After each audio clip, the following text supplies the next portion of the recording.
Thank you very much. सबसे पहले आप लोगों का बहुत शुक्रिया कि आप लोगों ने इस कोर्स को सिलेक्ट किया है। I am Dr. Irfan Jaffer. I am working as a dean and professor at Faculty of CSIT.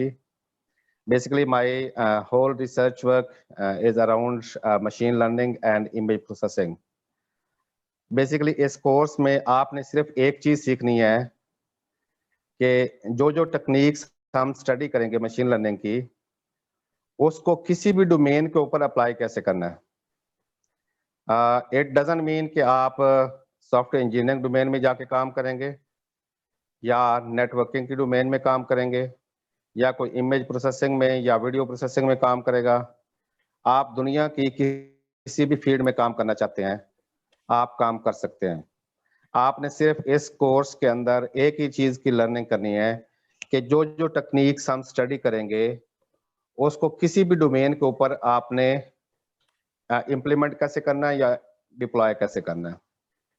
तो एक ही चीज इस कोर्स का ये फायदा होगा कि जिंदगी में आप कभी भी किसी प्रॉब्लम को भी आप मॉडल करना चाहेंगे और उस प्रॉब्लम को आप मशीन लर्निंग की टेक्निक से सॉल्व करना चाहेंगे, तो इंशाल्लाह ताला आप इस काबिल हो जाएंगे कि आप इन टेक्निक्स को यूज करके जो भी सोल्यूशन आपका होगा उसको ऑप्टिमाइज कर लेंगे।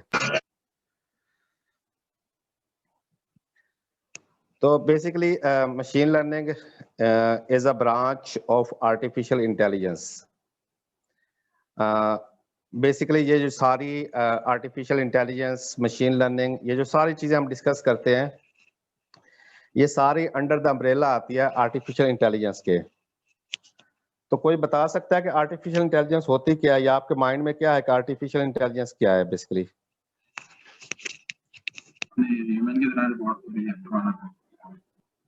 ओके, बेसिकली हम सिंपल वे में हम इसको ये कह सकते हैं कि जो ह्यूमन के जो प्रोसेसेस हैं, जो भी ह्यूमन के हम जैसे एज अ इंसान सोचते हैं, तो इट मीन हमारे भी प्रोसेसेस हैं, तो उनकी सिमुलेशन जो है वो बेसिकली हम करना चाहते हैं। तो उसको बेसिकली एआई के अम्ब्रेला में आती है। तो हम सिंपल वे में इसको कह सकते हैं कि AI is the simulation of intelligent human processes.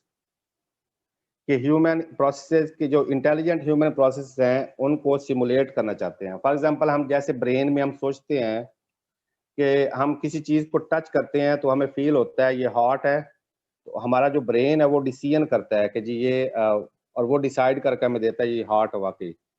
हम किसी कोल्ड चीज को हाथ लगाते हैं तो हमें ये बताता है ये वाकई ये कोल्ड है। तो हमारे जो ब्रेन का जो प्रोसेसेस हैं उसकी सिमुलेशन को हम सिंपल वे में सिमुलेट करना चाहते हैं बेसिकली। तो ये बेसिकली सिंपल एआई के कंटेक्स्ट में आती है। इसका बेसिकली जो स्टार्ट हुआ था, अगर थोड़ी सी हम इसकी हिस्ट्री में जाएं, तो जब से ये कंप्यूटर डिजाइन हुए थे उस टाइम से लेके आज तक, यानी कि हमेशा हम यही कोशिश करते रहे हैं कि जी हम जो मशीन्स हैं उसको इंटेलिजेंट बनाएं। एक कॉन्फ्रेंस हुई थी 1956 में डार्टमाउथ यूएसए में। उसमें कंप्यूटर साइंस के लोग काफी ज्यादा लोग आए थे वहां पे। कंप्यूटर साइंस के लोग, मैथमेटिक्स के लोग, न्यूरोलॉजी के, साइकोलॉजी के, इलेक्ट्रिकल इंजीनियरिंग, ये सारे लोग अटेंड कर रहे थे। और उन सब पर्सन्स का, साइंटिस्ट का एक ही कॉमन पर्सपेक्टिव था कि वो सब एक ही चीज को डेवलप करना चाहते हैं कंप्यूटर्स को, कि हम कंप्यूटर्स के जो हमारे इंटेलिजेंट ह्यूमन इंटेलिजेंस है उसको हम सिमुलेट कैसे करें। How to simulate various aspects of human intelligence, ये एक बेसिक कॉमन पर्सपेक्टिव था उन सारे साइंटिस्ट का, चाहे वो इंजीनियर्स थे, चाहे वो साइकाट्रिस्ट थे, चाहे वो न्यूरोलॉजिस्ट थे, चाहे वो मैथमेटिशियंस थे। सबका एक ही पर्पस था कि हमारे जो ह्यूमन की इंटेलिजेंस है उसको हम सिमुलेट कैसे करें। और हमारी इंटेलिजेंस तो, हमारा तो ब्रेन है, अल्लाह पाक ने हमें अशरफुल मखलूकात बनाया कि हम लर्निंग करते हैं, लर्निंग करने के साथ साथ हम फिर सोचते हैं, फिर उसके अकॉर्डिंगली हम अपने डिसीजंस करते हैं। इस चीज को हम इंटेलिजेंस कहते हैं। तो इस चीज को हम सिमुलेट कैसे करें, ये बेसिक कॉमन पर्सपेक्टिव था उन सारे साइंटिस्ट का जो 1956 में डार्टमाउथ कॉन्फ्रेंस पे इकट्ठे हुए थे। तो उन्होंने मिलके फिर ये कहा कि जी हम इस चीज को कॉमन उन्होंने नाम दिया इन आर्टिफिशियल इंटेलिजेंस, कि इस चीज को जो हम ह्यूमन के प्रोसेसेस को या ह्यूमन के इंटेलिजेंस को जो हम सिमुलेट करेंगे, इसको उन्होंने कंसीडर किया कि हम इसको नाम दे देते हैं आर्टिफिशियल इंटेलिजेंस। तो बेसिकली यहाँ वहां से इसका जो स्टार्ट था वो हुआ था। एक शायद नाम सुना होगा, ट्यूरिंग टेस्ट का नाम सुना होगा। ट्यूरिंग टेस्ट एक प्रपोज हुआ था 1950 में, और बेसिकली ट्यूरिंग टेस्ट क्या था, वो बेसिकली डिसाइड करना चाहते थे कि ये जो मशीन है ये भी इंटेलिजेंट है या नहीं। बेसिकली वो टेस्ट था to decide whether or not a particular machine is intelligent और नॉट। एक मशीन को उन्होंने टेस्ट करना था कि एक मशीन जो है वो इंटेलिजेंट हो सकती है या नहीं हो सकती। उसको ट्यूरिंग टेस्ट कहा था उन्होंने, क्योंकि जो पर्सन था, जो साइंटिस्ट था, वो ट्यूरिंग था, तो उसने ये डिजाइन किया था। उसने किया क्या कि सिंपल एक मॉनिटर और कीबोर्ड जो आती है उसके थ्रू, उस टाइम तो वो ये सारी चीजें अवेलेबल थी, तो उसने एक एक रूम के अंदर एक पर्सन बिठा दिया और दूसरे रूम में वो मशीन रख दी। उसने कुछ क्वेश्चंस आंसर किए ह्यूमन से भी, और उसने यस और नो में रिप्लाई किया। सिमिलरली जो कंप्यूटर था उससे भी उसी तरह के क्वेश्चंस किए गए यस और नो की फॉर्म में, और उसने भी आगे आंसर रिप्लाई किए रिटर्न फॉर्म में।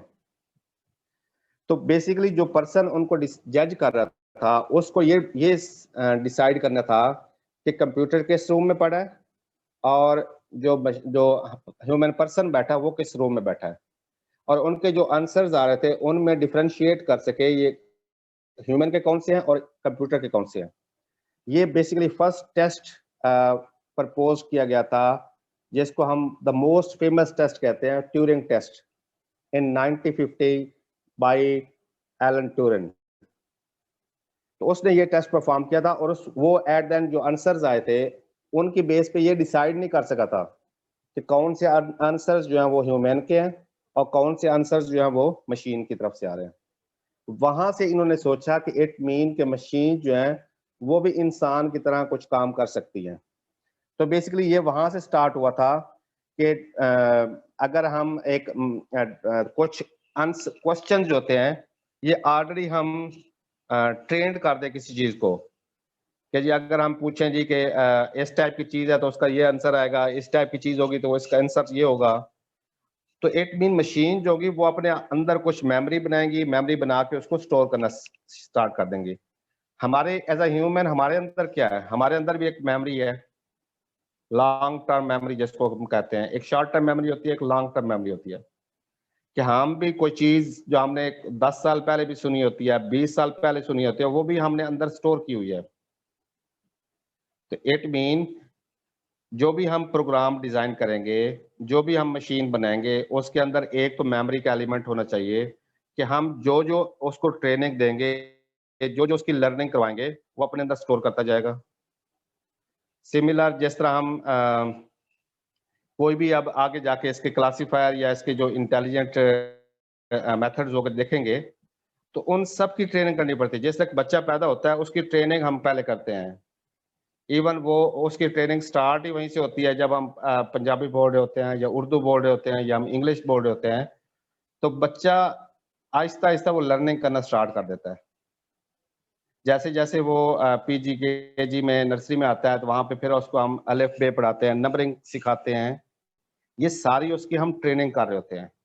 और लेटर ऑन जब हम एग्जाम लेते हैं तो उसमें उसको टेस्ट करते हैं, कुछ वही क्वेश्चन दे देते हैं जो उसको सिखाए होते हैं, और कुछ क्वेश्चंस हम अननोन दे देते हैं कि क्या जो अन सिमिलर पैटर्न के जो हमने करवाए थे क्या उनको भी अंडरस्टैंड कर सकता है या नहीं कर सकता बच्चा। सिमिलर इसी तरह मशीन लर्निंग जो है इसको भी हमने इसी वे में थोड़ा सा देखना है कि machine learning is also a branch of artificial intelligence. Different लोगों ने डिफरेंट इसकी डेफिनेशंस प्रपोज किए हैं। One of the most famous author जो मशीन लर्निंग का है वो टॉम मिचेल है। मैं इसका लिंक भी, इसकी बुक सॉफ्ट कॉपी भी आपके साथ शेयर कर दूंगा। उसने इसकी इसकी सिंपल वे में इसकी डेफिनेशन दी है। The field of machine learning is concern with the question of how to construct computer programs that automatically improve with experience। यानी ऐसे कंप्यूटर प्रोग्राम डिजाइन करना या कंस्ट्रक्ट करना जो with the passage of time या with the passage of experience अपनी performance को automatically improve करेगा। अगर इस टाइप का कोई प्रोग्राम होगा उसको हम मशीन लर्निंग कहेंगे। जैसे नाम से ज़ाहिर है मशीन लर्निंग, यानी मशीन्स जो हैं वो लर्निंग करने के काबिल बन जाएं। और लर्निंग हम किस चीज को कहते हैं?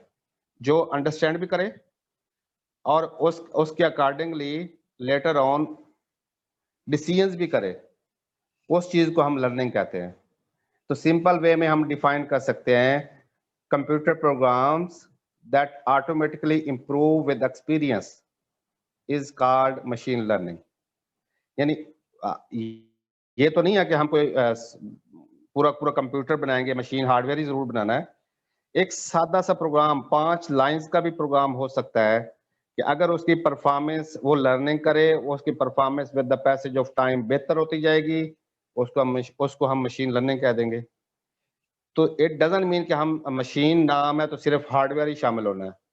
आपके सॉफ्टवेयर पार्ट भी हो सकता है, आपका सिंपल सा एक सादा प्रोग्राम भी हो सकता है।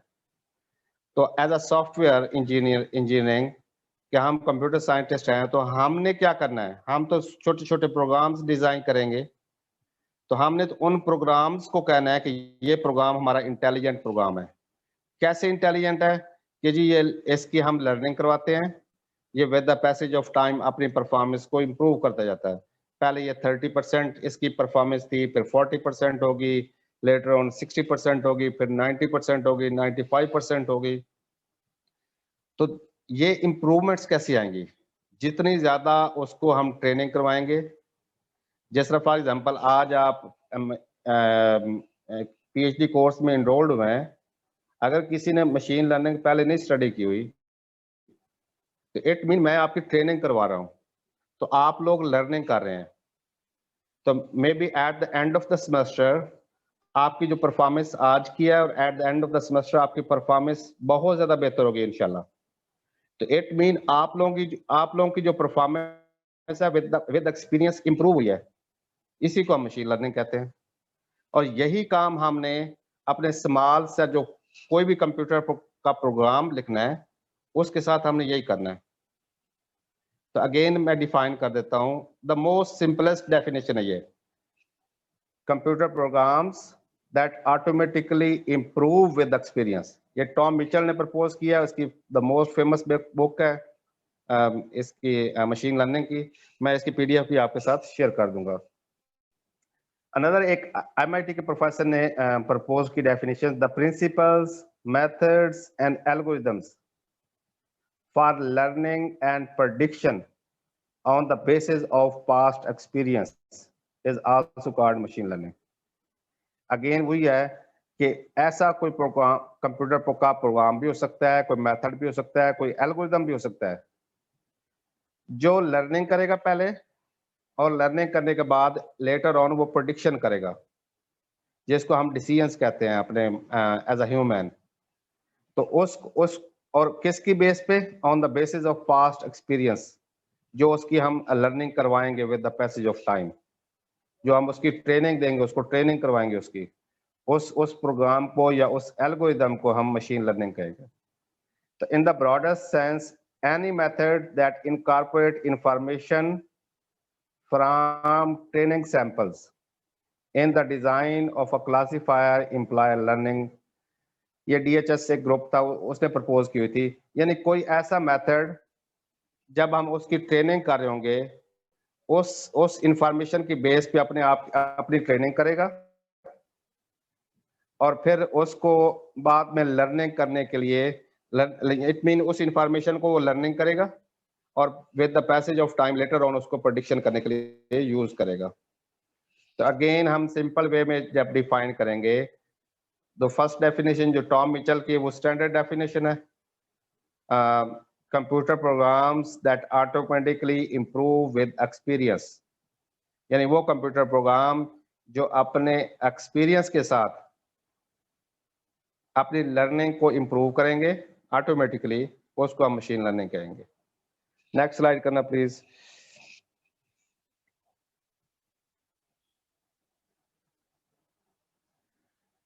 अब सपोज हम कंप्यूटर प्रोग्राम जो डिजाइन करेंगे तो हमारे पास तो डाटा होगा, तो सबसे पहले हम डाटा को प्लॉट करते हैं। मोस्टली हमारे पास जो डाटा होता है वो 2 डायमेंशन होता है।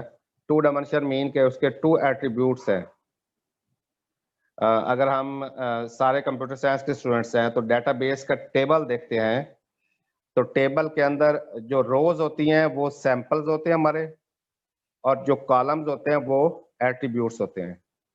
अगर 2 एट्रीब्यूट्स हमारे पास हों और उन 2 एट्रीब्यूट्स की बेस पे अगर हम 2 डायमेंशन का ग्राफ बनाएं, इस तरह का डाटा जो होगा वो प्लॉट हो जाएगा। इसमें आप देखेंगे इस डाटा के अंदर कुछ ब्लैक डाटा है, ब्लैक और कुछ रेड है। ये जो सर्कल्स लगे हुए हैं या स्क्वायर बने हुए हैं, तो ये हमारे पास सैल्मन और सी बास का डाटा है। जब हमने उसका वेट और लाइटनेस के हिसाब से उसको प्लॉट किया यहाँ पे, इस प्लॉट को हम स्कैटर प्लॉट भी कहते हैं। तो हमने डाटा को प्लॉट किया। अब हमने देखा कि हमने रेड सर्कल्स को और ब्लैक सर्कल्स को सेपरेट करना है, यानी ऐसा कंप्यूटर प्रोग्राम बनाना है जो ब्लैक और रेड को सेपरेट कर दे। ये सादा सा काम है और यही काम हमने करना है मशीन लर्निंग के थ्रू। अगर हम ये स्ट्रेट लाइन लगाते हैं, तो इस स्ट्रेट लाइन में आप देख सकते हैं कि कुछ रेड जो है वो लेफ्ट साइड पे ब्लैक साइड पे आए हुए हैं और कुछ ब्लैक जो है वो रेड वाली साइड पे आए हुए हैं। तो इट मीन ये जो लाइन है ये क्लियरली डिफरेंशिएट नहीं कर रही ब्लैक को और रेड को। तो बेसिकली हमने जो कंप्यूटर का प्रोग्राम डिजाइन करना है ये लाइन लगाने के लिए बनाना है कि किसी तरह कोई ऐसी लाइन लगा दे जो ब्लैक और रेड को सेपरेट कर दे। आइदर वो लाइन एक स्ट्रेट लाइन भी हो सकती है और एक कर्व्ड लाइन भी दरमियान में हम लगा सकते हैं। नेक्स्ट स्लाइड करना please. May be next slide पे कर्व्ड लाइन शो हो रही हो। हाँ जी, ये देखिए अब कर्व्ड लाइन लगाई है, तो इस कर्व्ड लाइन को हम देख सकते हैं कि कर्व्ड लाइन के राइट साइड पे सारे रेड है और लेफ्ट साइड पे तकरीबन सारे ब्लैक है। तो देखिए ये इस लाइन ने अपने आप को इम्प्रूव किया। जो पहले हमने स्ट्रेट लाइन लगाई थी वो स्ट्रेट लाइन में कुछ इश्यूज थे कि रेड लेफ्ट साइड पे आ रहे थे कुछ और कुछ ब्लैक राइट साइड पे आ रहे थे। अब इस कर्व लाइन में जो कम्प्लेक्स बाउंड्री हमने लगाई है, अब इसके लेफ्ट साइड पे सारे ब्लैक है और राइट साइड पे सारे रेड है।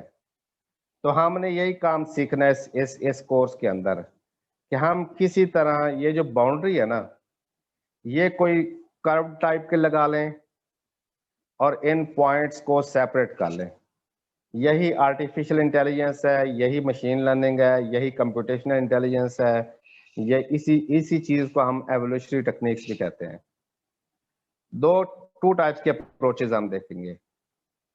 या हम स्ट्रेट लाइन लगाएं जिस तरह प्रीवियस स्लाइड पे लगाए थे, और जो उसके लेफ्ट साइड पे रेड आ जाते हैं उनको उठा के किसी तरह ऐसे राइट साइड पे ले जाएं कि उनकी पोजीशन चेंज कर दें, और या ब्लैक जो राइट साइड पे आए थे उनकी पोजीशन चेंज करके लेफ्ट साइड पे ले जाएं और रखे हम स्ट्रेट लाइन। तो कुछ एल्गोरिदम हम ऐसे डिजाइन करेंगे कि हम वो लगाएंगे स्ट्रेट लाइन, लेकिन वो डाटा सेट की जो पोजीशंस होंगी ना पॉइंट्स की वो चेंज कर देंगे।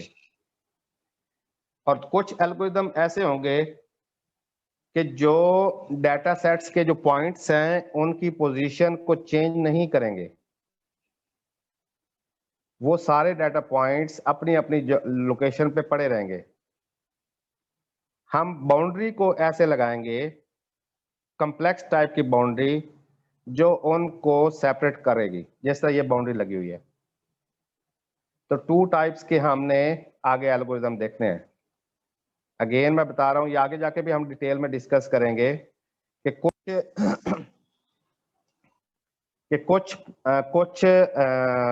ऐसे होंगे एल्गोरिदम्स जो लगाएंगे स्ट्रेट लाइन और डाटा पॉइंट्स की पोजीशन को चेंज कर देंगे, और कुछ एल्गोरिदम्स ऐसी कर्व्ड लाइन लगाएंगे कि वो पॉइंट्स को सेपरेट कर देंगे।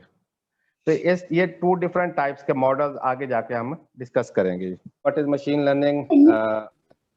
ये अगेन एक डिफरेंट टाइप की कर्व लाइन की बाउंड्री लगाई गई है जो पॉइंट्स को सेपरेट कर रही है। लेकिन अगेन इसमें हम देखते हैं कि कुछ पॉइंट्स रेड के लेफ्ट साइड पे रह गए हैं, कुछ पॉइंट्स जो ब्लैक के हैं वो राइट साइड पे रह गए हैं। तो हमने कोई बेसिकली ये ट्रेड ऑफ बनाना है, optimal trade off between complexity and performance of the training set के जो हमारा डाटा सेट होगा उसमें बेसिकली कोई लाइन इस टाइप की लगाएं कि जो सिंपल भी रहे, कम्प्लेक्स बाउंड्री भी ना बने, और जो हमारे पॉइंट्स हैं वो भी क्लियरली सेपरेट हो जाए। जी नेक्स्ट स्लाइड करें प्लीज। ओके जी, we have 3 different types of machine learning. हमें जितने एल्गोरिदम्स देखने हैं वो 3 डिफरेंट टाइप्स के हैं।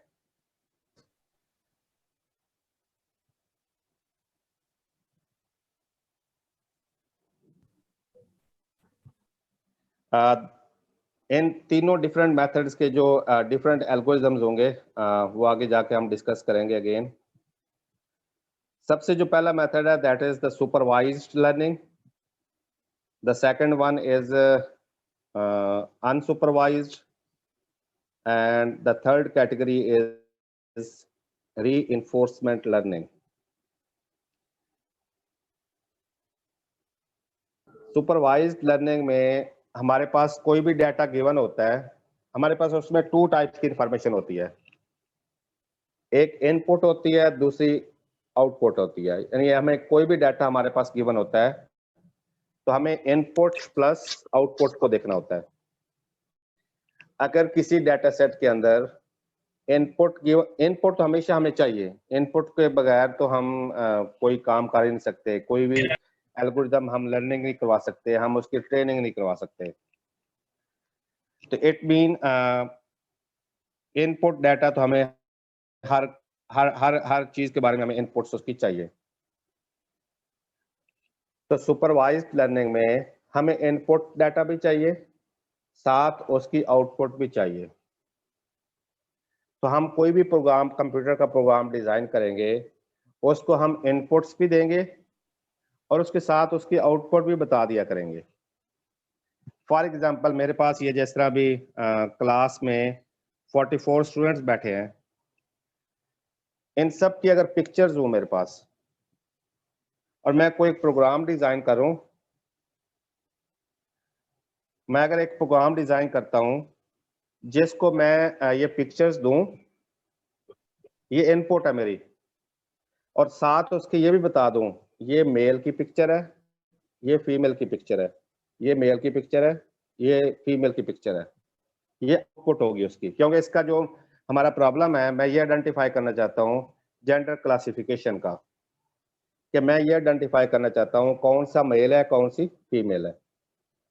तो जो भी प्रोग्राम डिजाइन करेंगे उसको एक पिक्चर देंगे और साथ अगर ये बता देंगे उसको ये मेल की पिक्चर है, ये फीमेल की पिक्चर है, इसको हम कहेंगे सुपरवाइज्ड लर्निंग। इट मीन उस कंप्यूटर प्रोग्राम को हम सुपरवाइज्ड वे में उसकी लर्निंग करवाएंगे। अगेन सुपरवाइज्ड लर्निंग में क्या होगा कि आपके पास इनपुट भी गिवन होगी और साथ उसके आउटपुट भी गिवन होगी। अगर इनपुट आउटपुट सारी गिवन होंगी तो फिर उसका अपना काम क्या होगा, ये लर्निंग करवाने के लिए हम करेंगे। लेटर ऑन जब हमने उससे प्रेडिक्शन करनी है, तो उस टाइम पे सिर्फ इनपुट देंगे और जो उसने लर्निंग की थी उसकी बेस पे हमें उसकी आउटपुट बता देगा।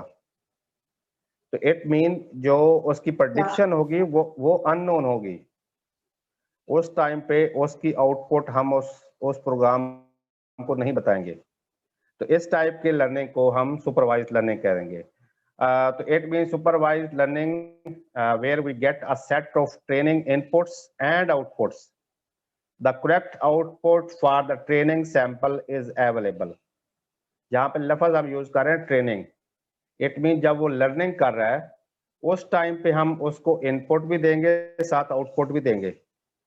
जब हम टेस्टिंग करेंगे या उससे हम प्रेडिक्शन करवाना चाहते हैं, उस टाइम पे सिर्फ इनपुट देंगे, उसके साथ आउटपुट उसके नहीं बताएंगे।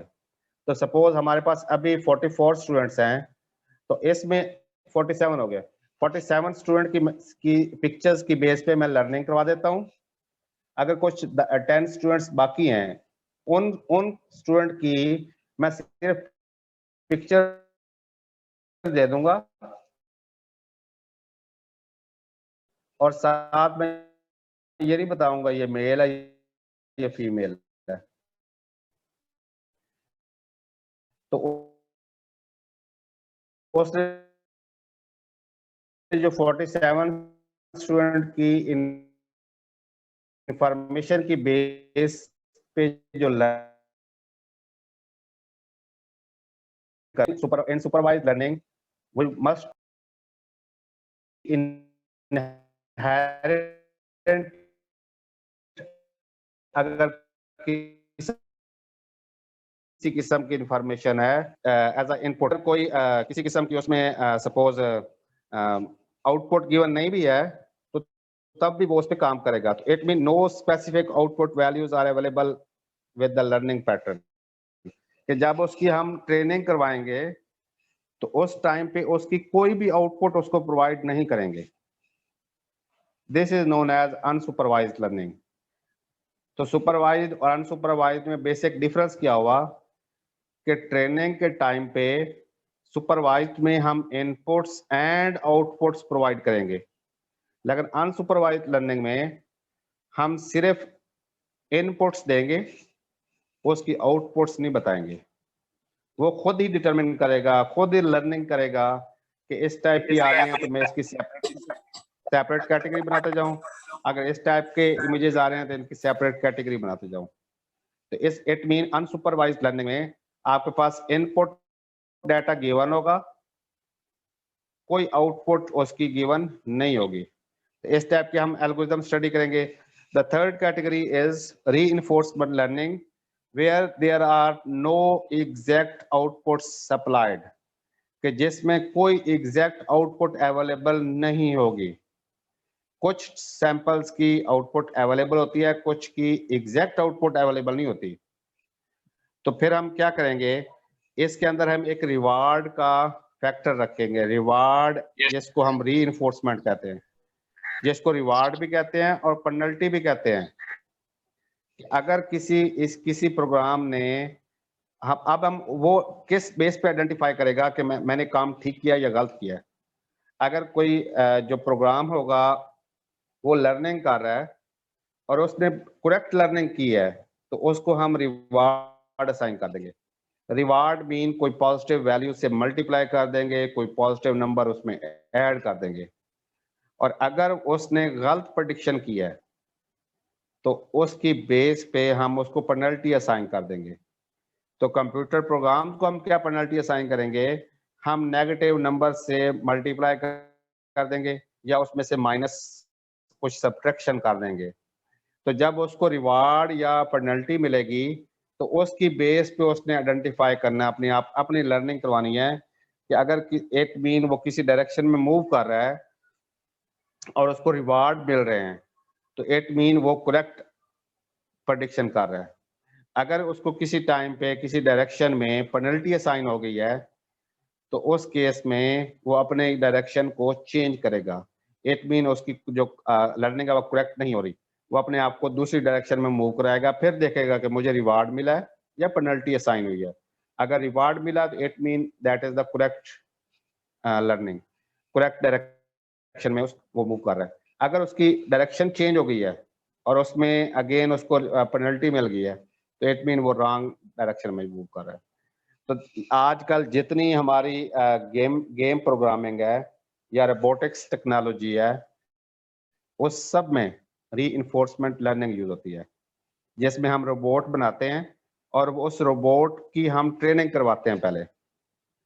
तो अब अगर रोबोट बना लिया है तो उसको ये तो नहीं है कि हम उसको कोई फैंटी लगाएंगे या डंडे मारेंगे कि जी उसको रिवार्ड या पेनल्टी के तौर पे, ठीक है। तो उसके अंदर हम जो नंबर्स रखेंगे कंप्यूटर प्रोग्राम के अंदर, हम नंबर्स की प्लस नंबर असाइन करेंगे तो इट मीन उसको रिवार्ड मिल गया है। अगर उसने गलत प्रेडिक्शन किया है तो उसको पेनल्टी असाइन कर देंगे। तो रोबोटिक्स टेक्नोलॉजी में सबसे ज्यादा जो यूज हो रही है मशीन लर्निंग की type, that is reinforcement learning. Again इसको समराइज करते हैं, we have 3 different types. Mostly जो हम एल्गोरिथम स्टडी करेंगे इस कोर्स में वो बिलोंग करेंगे सुपरवाइज्ड एंड अनसुपरवाइज्ड लर्निंग से।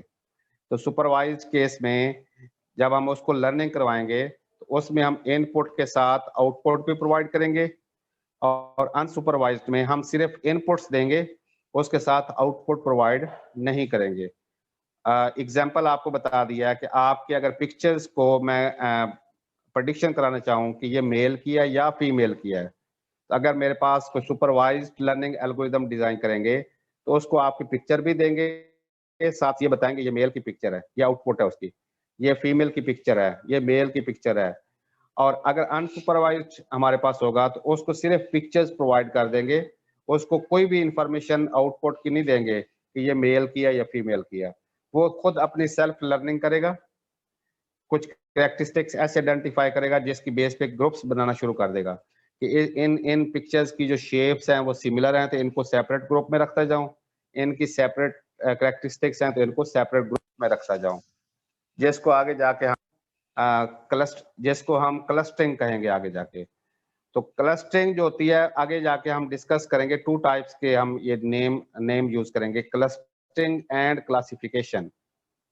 आपकी जो 90% जो क्लासिफिकेशन होगी वो सुपरवाइज्ड एल्गोरिथम के थ्रू होगी, और जो आपके क्लस्टरिंग होती है that is unsupervised in naturally वो अनसुपरवाइज्ड होती है, क्योंकि उनमें ग्रुप्स बनाने पड़ते हैं कुछ ना कुछ कैरेक्टरिस्टिक्स की बेस पे, और उन ग्रुप्स को फिर हम डिफरेंशिएट करते हैं, दैट इज अनसुपरवाइज्ड। अभी आप ये माइंड में रखें कि क्लासिफिकेशन जो होगी वो आपकी सुपरवाइज्ड होगी, और जो आपकी क्लस्टरिंग होगी दैट इज अनसुपरवाइज्ड। इन्हीं की हम डिफरेंट टेक्निक्स हमने इस कोर्स के अंदर अंडरस्टैंड करनी है। ओके जी, ये कुछ स्लाइड्स हैं, ये आप लोगों ने खुद ही स्टडी करना है। आप लोग ऑलरेडी माशाल्लाह सारे एक्सपीरियंस्ड हैं कि हम व्हाई यूज मशीन लर्निंग, क्या हमें मशीन लर्निंग की जरूरत कहाँ कहाँ पे होगी या क्यों पड़ेगी, ठीक है। ये कुछ रीजंस वेरी सिंपल लिखी हुई हैं, like there are problems for which there exist no human experts, ठीक है। एक एग्जांपल नीचे प्रोवाइड की गई है कि कुछ इंडस्ट्री होती है जहाँ मशीन्स लगी होती हैं या सेंसर्स लगे होते हैं, जहाँ पे अगर ह्यूमन का एक्सपर्ट अवेलेबल ना हो तो हम जो डाटा होगा उसकी रीडिंग्स लेते जाएंगे। अगर वो रीडिंग्स जो होंगी वो प्रॉपर एक पैटर्न के थ्रू आती रहेंगी तो इट मीन हम कहेंगे ये करेक्ट परफॉर्म कर रहा है। जब उसकी जो रीडिंग्स होंगी वो किसी प्रॉपर पैटर्न से हट जाएंगी तो हमें थोड़ा सा प्रेडिक्शन कर लेनी चाहिए उससे कि ये मशीन्स के सेंसर्स में इशू आ रहा है या मशीन्स की जो वर्किंग है उसमें प्रॉब्लम आ रहा है। तो इट मीन हम इस टाइप का कोई क्लासीफायर या प्रेडिक्शन करने वाला सॉफ्टवेयर सिंपल सा बना सकते हैं, जो सिंपल डाटा के जो सेंसर्स का डाटा होगा या मशीन्स का जो डाटा होगा उसके पैटर्न को आइडेंटिफाई करता रहे। अगर किसी स्पेसिफिक पैटर्न पे चल रहा होगा तो इट मीन मशीन्स ठीक परफॉर्म कर रही हैं, अगर किसी पैटर्न से हट जाएंगी तो इट मीन मशीन खराब हो गई है। Next slide please. Second, there are problems where human experts exist, but where they are unable to explain their expertise. के कुछ ऐसे केसेस होते हैं जहाँ पे मसलन ह्यूमन एक्सपर्ट्स तो अवेलेबल हैं लेकिन वो अपनी एक्सपर्टीज जो है वो शो नहीं कर सकते। like the cases where many perceptual tasks होते हैं जहाँ पे हाँ, speech बहुत recognition है, अच्छा handwriting recognition है, natural language processing है, उसकी understandings है.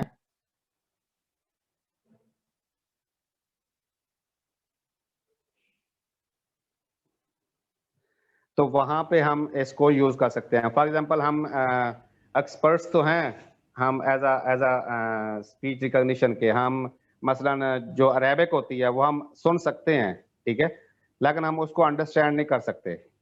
तो हमें ऐसा ट्रांसलेटर चाहिए कि जो हम जब अरेबिक चल रही हो तो उसको ट्रांसलेट कर दे, उर्दू लैंग्वेज में ट्रांसलेट कर दे या इंग्लिश में ट्रांसलेट कर दे, ठीक है.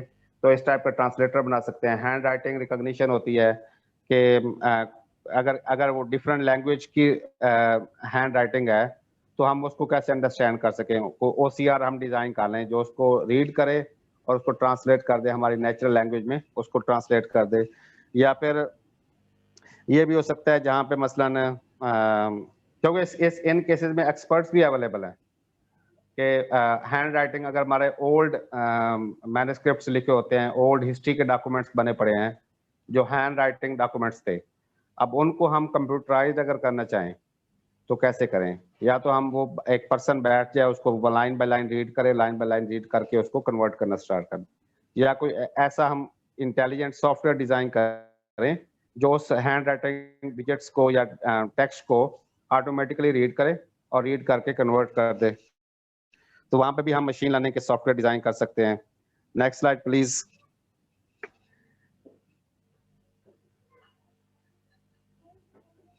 ये एक मसलन आपको नजर आ रही है गाड़ी जिसमें फिनोमिना चेंज हो रहा है बार बार, ठीक है.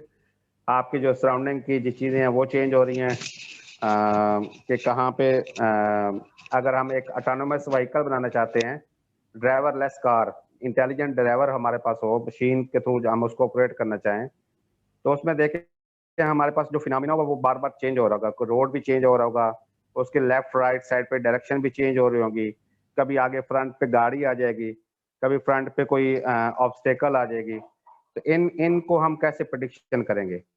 नेक्स्ट स्लाइड करें प्लीज. पे लिखो. So there are some problems where phenomena are changing rapidly, कि जहाँ पे ये जो फिनोमिना होता है वो बिल्कुल चेंज हो रहा था. फॉर एग्जांपल अगर हम ऑटोनोमस व्हीकल बनाना चाहते हैं तो रोड पे उसके जो ऑब्स्टेकल्स आएंगे वो भी चेंज होते रहेंगे हर वक्त. कभी आगे गाड़ी आ गया, कोई पर्सन आ गया, कोई एनिमल आ गया, कोई सिग्नल आ गया, ठीक है.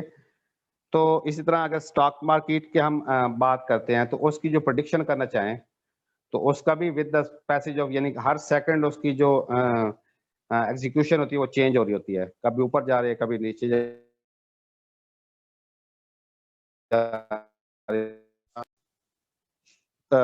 कंज्यूमर परचेजेस हैं, ठीक है, या एक्सचेंज रेट्स हैं इनके. तो ये तो with the passage of seconds ये इनका कभी ऊपर जा रहे होते हैं, कभी नीचे जा रहे होते हैं, ठीक है. किसी के एक स्टेटमेंट आ गया है उससे बड़ा इफेक्ट पड़ जाता है. कोई दुनिया में कोई ऐसा बस चीज अक्कर हुई है तो उससे सारा कुछ चेंज हो जाता है, फॉरेक्स का या एक्सचेंज रेट्स का. तो हमने कोई ऐसे प्रेडिक्शन के सॉफ्टवेयर डिजाइन करने होते हैं कि जो प्रीवियस डाटा को यूज करेगा और उस डाटा को यूज करके अपने फ्यूचर की प्रेडिक्शन करता जाएगा. कि अगर सपोज हम कहते हैं कल की प्रेडिक्शन करनी है कि स्टॉक मार्केट जो वो पॉजिटिवली जाएगी या नेगेटिव जाएगी, ठीक है, तो उसने सारे फिनोमिना अपने सराउंडिंग के देखने हैं कि कल किसी की सपोज हम क्या देते हैं जी कि किसी ने स्पीच तो नहीं करनी, सपोज जी प्राइम मिनिस्टर ने कोई स्पीच करनी है और वो ऐसे वर्डिंग बोल दे जिससे पॉजिटिव इम्पैक्ट भी पड़ सकता है और स्टॉक मार्केट पे और नेगेटिव भी पड़ सकता है. समटाइम कोई ऐसा वजीर जो मिनिस्टर होता है कोई ऐसी बात कर देता है जिससे वो क्लिक होता है कि जी डॉलर जो ऊपर जा रहा है या नीचे जा रहा है, या आजकल जो वर्किंग कंडीशन में जो सारा डाटा आ रहा है वो पॉजिटिव जा रहा है या नेगेटिव जा रहा है. वो सारा कुछ डाटा हम आगे डाटा को भी डिस्कस करेंगे कि डाटा के एट्रीब्यूट्स को भी डिस्कस करेंगे कि किन बेसिस पे ये हम सारा हैंडल करेंगे. तो ऐसे प्रॉब्लम जहाँ पे फिनोमिना चेंज हो रहा होता है with the passage of even seconds के हिसाब से, तो वहां पे भी हमें अगेन मशीन लर्निंग चाहिए. जो ह्यूमन एक्सपर्ट्स होते हैं वो इतना परफॉर्म बेहतर नहीं कर सकते. Next slide please. Fourth, there are applications that need to be customized for each computer user separately. कि हर जो प्रोग्राम, हर जो यूजर होगा उसके लिए उसको सेपरेट करना पड़ता है, हर पर्सन के लिए या हर यूजर के लिए। फॉर एग्जांपल, जिस तरह यहाँ पे एग्जांपल लिखे आप, program to filter unwanted electronic mail messages, ठीक है। तो हमने डिफरेंट फिल्टर लगाए होते हैं अपने ईमेल के अंदर। अब उसको इंटेलिजेंट अगर हम करना चाहें तो कैसे करेंगे? तो हम ऐसा प्रोग्राम डिजाइन करें जो जो हमारी इंपॉर्टेंट ईमेल्स हों उस पे अलार्म जनरेट कर दे, ठीक है। हमारे वो नोटिफिकेशंस उन्हीं ईमेल्स की आए कि ये इंपॉर्टेंट ईमेल आई है, किसी बॉस की तरफ से आई है, तो वो हमें अलार्म जनरेट करना शुरू कर दे, ठीक है। कोई ऐसी ईमेल्स आ गई हैं जो सपोज स्टूडेंट की तरफ से है, कोई क्वेरी आ गया तो उसको नीचे फेंक दे, उसकी इंपॉर्टेंस नहीं है अगर सपोज। तो इस टाइप के अगर हम सॉफ्टवेयर डिजाइन करें जो हर यूजर के लिए स्पेसिफिक होगा और हर यूजर के लिए एक सेपरेट होगा, तो अगेन हमें मशीन लर्निंग के यहाँ पे यूज करनी पड़ेगी। Next slide please. ये एक बुक है जो मैं आपके साथ हार्ड कॉपी इसकी मैं आपके साथ शेयर भी कर दूंगा। इसका न्यू वर्जन भी अवेलेबल है। ये ओल्ड बुक है टॉम मिचेल की। इसको हम अभी यूज करेंगे। जो हमारे सुपरवाइज्ड और अनसुपरवाइज्ड जितने लर्निंग के एल्गोरिथम होंगे वो इसी बुक से हमें स्टडी करने हैं। इसी बुक की जो एक्सरसाइजेज होंगी कोशिश करेंगे उनको भी हम साथ साथ सॉल्व करते जाएं। थोड़ी सी उससे हमारी जो प्रैक्टिस होगी वो चलती जाएगी। तो लेटर ऑन हम पैटर्न क्लासिफिकेशन बाय डोडा हार्ट है स्टॉक की, वो भी हम देखेंगे क्योंकि मोस्टली स्टूडेंट्स इसमें इमिप ससिंग से आए हैं जो ऑलरेडी वो पैटर्न क्लासिफिकेशन वहाँ पे हम कुछ इमिप ससिंग की बेसिक चीज़ें अंडरस्टैंड की थी। तो अब हमने उन पे मशीन लर्निंग के जो एल्गोरिथम हम स्टडी करेंगे उनको हम अप्लाई करना सीखेंगे साथ साथ। तो उसको भी हम डिटेल में डिस्कस करेंगे। यहाँ तक किसी को क्वेश्चन हो तो बता दें प्लीज़।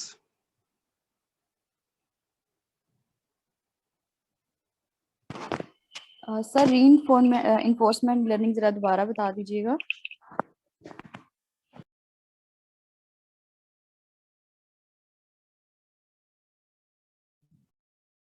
रीइंफोर्समेंट लर्निंग को हम इस वे में डिस्कस करेंगे, स्पेशली रोबोटिक्स टेक्नोलॉजी में, कि हमें ना एग्जैक्ट आउटपुट गिवन नहीं होती डाटा की।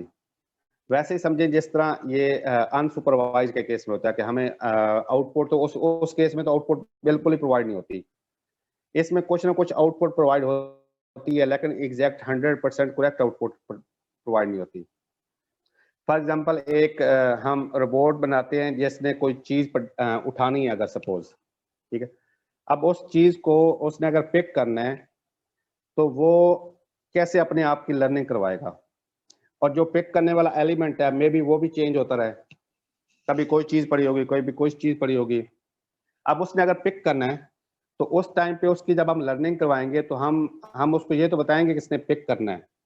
अब ऊपर भी उठाना है उसने, हम उसको 100% ये नहीं कहेंगे कि जी इसमें जो डाटा होगा वो कौन कौन सा हो सकता है, क्योंकि एक रोबोट बना रहे हैं। रोबोट को उठाने के लिए तो वो कोई भी चीज हम उसको दें और वो उठा लेगा। हमें उसकी कैरेक्टरिस्टिक्स पे डिफाइन करनी पड़ती हैं, उसमें ये बताना पड़ता है कुछ आउटपुट्स के तौर पे हम देंगे लेकिन वो एग्जैक्ट आउटपुट नहीं होंगे कि यही आउटपुट रहेंगे। हमें फिर ये उसको लर्निंग जब करवाएंगे हम ये चेक करेंगे कि अगर उसने कोई करेक्ट आउटपुट दी, कोई अगर सपोज उसने किसी करेक्ट डायरेक्शन में जा रहा है अगर, तो उसको हम 7 रिवार्ड असाइन करते हैं। अब जब हम कंप्यूटर प्रोग्राम्स में बात करते हैं प्रोग्रामिंग के पॉइंट ऑफ व्यू से, तो रिवार्ड और पेनल्टी हम क्या असाइन करें? हम उसको कोई यानी उसकी सैलरी तो काट नहीं कर सकते, या हम कोई उसको इनाम तो वैसे पैसे तो नहीं दे सकते। तो हमने नंबर्स के साथ प्ले करना होता है। हमने ये देना होता है उसमें कि हम हर जो उसमें एक एजेंट होता है उसकी कैरेक्टरिस्टिक्स को हम प्लस या माइनस के साथ उसकी जो परफॉर्मेंस होती है उसको असाइन कर देते हैं। फॉर एग्जांपल अगर वो करेक्ट डायरेक्शन में मूव करेगा तो हम +1 कर देंगे। जब +1 करेंगे तो वो ऑटोमेटिकली सेल्फ लर्निंग करेगा कि मैं करेक्ट डायरेक्शन की तरफ मूव कर रहा हूँ। अगर वो कोई रॉन्ग डायरेक्शन की तरफ मूव कर रहा है तो जो जो यूजर बैठा होगा जो उसकी लर्निंग करवा रहा होगा वो उसको नेगेटिव नंबर असाइन कर देगा। तो उस एजेंट को ऑटोमेटिकली लर्न कर लेना चाहिए कि मुझे पेनल्टी असाइन हो गई है तो मैं अपनी डायरेक्शन चेंज करूं। ये आगे एक डिटेल एग्जांपल ले लेंगे at the end of the course. ये इसका जो आएगा वो 12th या 13th वीक में इसकी बारी आएगी, तो वहां पे जाके इसको हम रोबोटिक्स के साथ कोई एग्जांपल लेंगे जिसमें हमें पता चलेगा कि रीइंफोर्समेंट लर्निंग प्रैक्टिकली इंप्लीमेंट कैसे होगी। तो फिर ये इसकी करेक्ट अंडरस्टैंडिंग आपको आएगी अभी।